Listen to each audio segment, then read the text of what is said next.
Good afternoon and welcome aboard this adventure of Tres Amigos.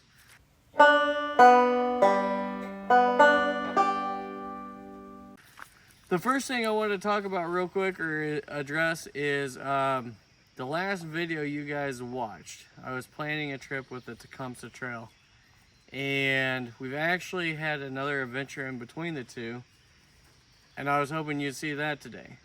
The problem is I'm still learning. I'm learning more and more every day. The stuff that I thought I had figured out with that camera, and unfortunately, apparently I do not. That entire adventure is on that camera, and I can't get it off that camera. So I get that adventure to you guys just as soon as I can. But in the place thereof, I've had an idea for a video that I've wanted to do for a long time. There's a couple of knots that I think are really fun, and I think everyone should probably know how to do. All right, the first knot that I want to show you is called the bowline knot, and I'm going to show it to you like this first. Monkey Man learned this at Cub Scouts, and it's a great knot for survival because you can wrap it around you. If you're really good at it, you can tie it one-handed in case you have a broken arm or something like that. The knot doesn't slide, it won't bite down into you and suffocate you or choke you or whatever you want to, however you want to word it. So here's how you tie this one. First you make a loop just like that, and I keep doing it backwards. You want the top crossover here to be the part that goes towards you. And they like to say that this is the rabbit. Rabbit comes out of the hole, goes around the tree, gets scared, and comes back into the hole and bites down on it just like that. Like I said, it doesn't slide, it doesn't move, it's not going to come down on you. And in theory, this knot is very easy to undo. But with paracord, or at least the paracord I've been using, that's not entirely true. It does kind of bite down. But the easy way to do it is to break that down, pull it out, and undo it. All right. I'm going to show you another way to use this knot though too. I always try to get that backwards. Again, the knot goes, the part that's on top goes towards the, I guess, free end. Bring it through, around the tree, back in. Now you've got a loop here that won't shift, it won't bite down on it.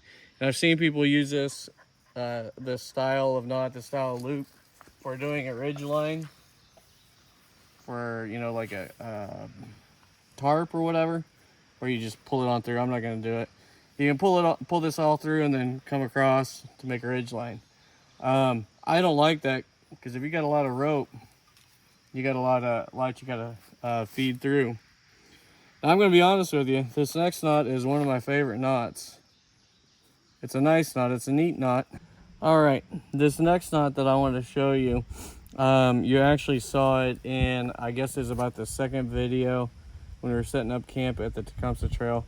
I still don't honestly know the name of the knot, but it's a fun knot to do. I sound like a nerd when I say that, but that's okay. It was great for setting up the ridge line of our tarp setup, and I'm sure there's several uses you can do for it. Just like the bowline knot, it's not going to slip in. It's not gonna get tightened. It's gonna stay right where it is.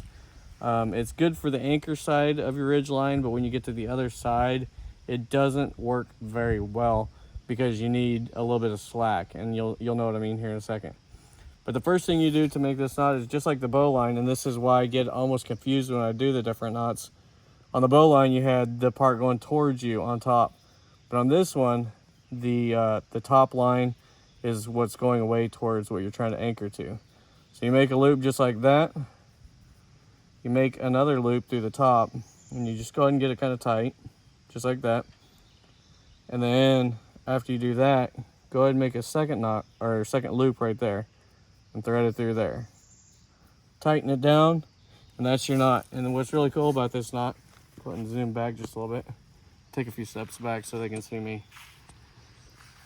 The nice thing about this knot is, look, I am putting all of my weight on it, and that thing is cinching down. And like I said with the bowline, you're supposed to be able to break the knot loose pretty easy.